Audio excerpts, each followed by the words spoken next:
The news of the home invasion at Lil Durk's residence in the Chateau Alon neighborhood of Brazelton, Georgia has gotten a lot of people talking. Many claim it was a targeted gang-related attack on Lil Durk because nothing was stolen. Others believe people like Kanye West, who Lil Durk has dissed in the past, are behind the whole home invasion. In this video, we'll be taking a look at the possibility of Kanye West staging Lil Durk's home invasion. Kanye West today. Rapper, mogul, fashion designer, billionaire, Kanye West goes by many names. He was born on June 8, 1977 in Atlanta and raised in Chicago, although some sources claim his birthplace was Douglasville, a small city west of Atlanta. The mainstream hip-hop artist did not come up with the traditional path, and his music usually reflects his different perspectives. When Kanye was 3 years old, his parents divorced, and he moved with his mother to Chicago, Illinois. His father, Ray West, a former Black Panther and one of the photojournalists at the Atlanta Journal-Constitution, became a Christian counselor. Unlike most rappers who come from the ghetto or battle with poverty, Kanye was raised in a middle-class environment, attending Polaris School for Individual Education. Kanye traveled to Nanjing, China with his mother when he was 10 years old, where she was teaching as part of an exchange program at Nanjing University. At the time, he was the only foreigner in his class, but settled in well and quickly picked up the language, although he says he has since forgotten most of it. He was a pretty bright kid. When he was asked about his grades in high school during an interview, Kanye said, "I got A's and B's, and I'm not even frontin'." At an early age, Kanye picked up a passion for the arts. He began writing poetry when he was 5 years old. In many accounts, Kanye's mom recalled that she first took notice of West's passion for drawing and music when he was in the 3rd grade. He spent more and more time in the studio, and eventually, Kanye crossed paths with producer/DJ No ID, with who he quickly formed a close friendship. No ID soon became West's mentor, and it was from him that West learned how to sample and program beats after he received his first sampler at 15. He was accepted to Chicago State University, which he attended for a year before dropping out to follow his dreams in music. His mom wasn't his #1 fan when he made this decision, especially since she was a professor at the university. Fast forward to a few years later, Donda West commented, "It was drummed into my head that college is the ticket to a good life, but some career goals don't require college." For Kanye to make an album called College Dropout, it was more about having the guts to embrace who you are, rather than following the path society has carved out for you. Kanye rapidly established himself as a sought-after producer, collaborating with top artists such as Jermaine Dupri and Jay-Z. Kanye's desire to be an artist was often squashed by record label executives who didn't believe his middle-class upbringing would translate well to the gangsta rap scene of the late 1990s and early 2000s. He decided to forge his own path, releasing an album that changed the genre forever. Kanye displayed his ability to build intricate rhyme schemes and load powerful lyrical concepts on comfy, catchy hooks on the College Dropout project. Kanye's background as a producer served him well in getting started as a rapper. Having names like Jay-Z and Ludacris collaborate on your debut album gives anyone credibility, and College Dropout was no different.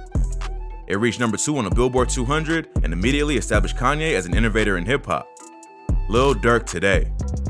Lil Durk enjoyed one of the most successful years of his career. After linking with Drake on Laugh Now, Cry Later, Durk has now garnered much more mainstream attention, as well as having spent 30 weeks on Billboard from the track. Last December, the Chicago rapper released his 6th studio album, which sold 55,000 copies in its first week.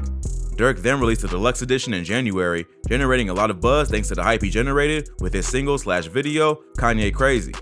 Today, Lil Durk is still making music, as he has always done.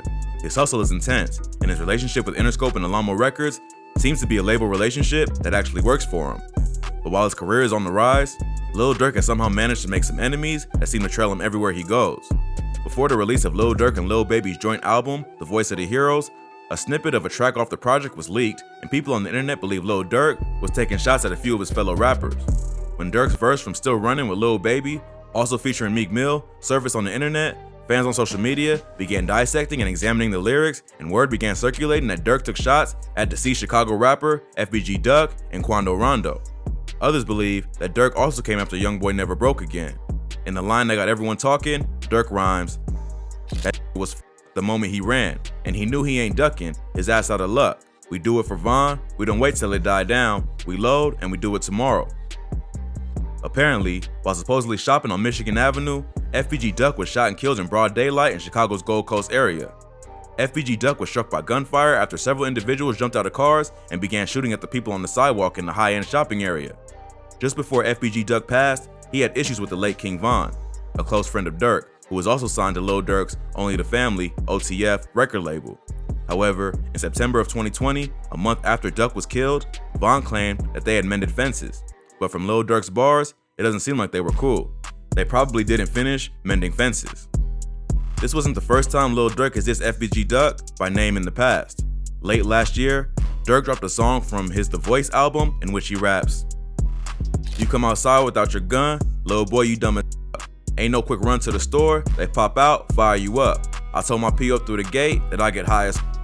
She asked me how high do I get, I told her high as duck." A few bars down on Still Running, Lil Durk seemingly takes aim at Quando Rondo. He raps, "That rolls better be bulletproof, lil. You know we gon' shoot at them stars." This was after Quando Rondo had an interview with Angela Yee from The Breakfast Club in his roles. Home invasion. Lil Durk has never been one to back down from a fight. Even though now, with 6 children and a stable relationship, he's facing his career and his family. It doesn't mean if you cause trouble, he won't set you straight.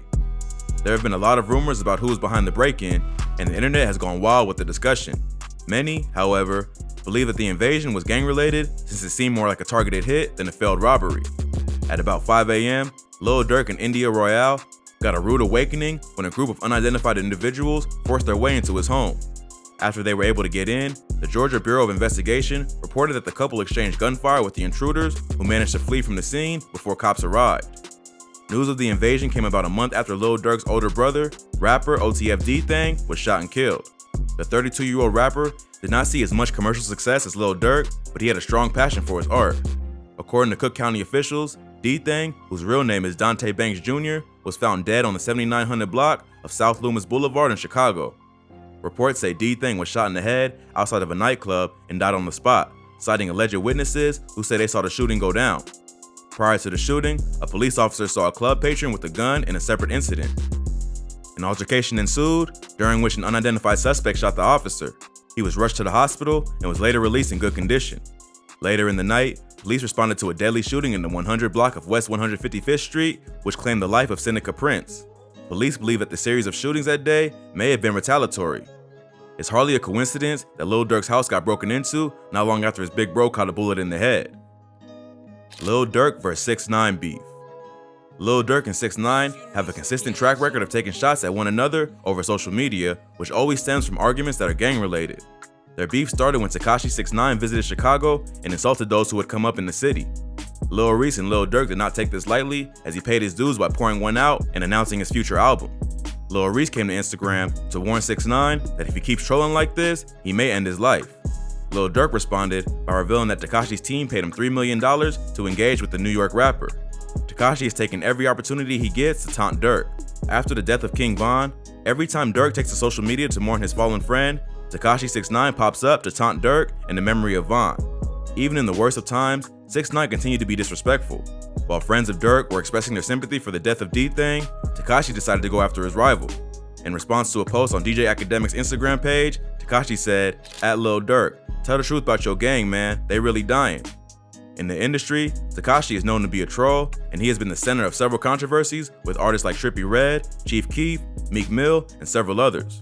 While many believe, based on his gang affiliations, he might be behind the attack on Lil Durk, however, physical violence has never really been his style.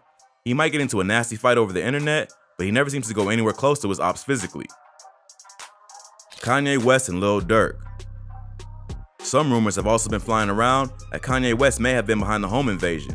While there are no verifiable sources to back these claims, some events and the almighty eye of the fans seem to have picked up on some tension between Lil Durk and Kanye West.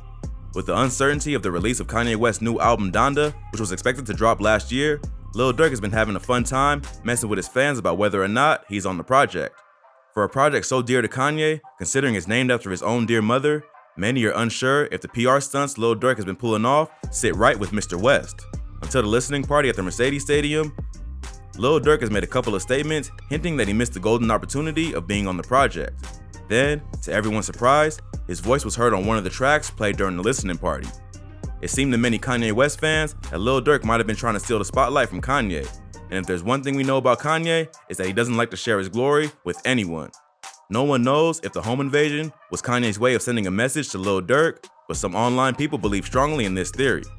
That brings us to the end of today's video. If you liked the video, please leave a like and a comment below. Also, if you're new to the channel, subscribe and hit the notification bell to be notified when we upload new content.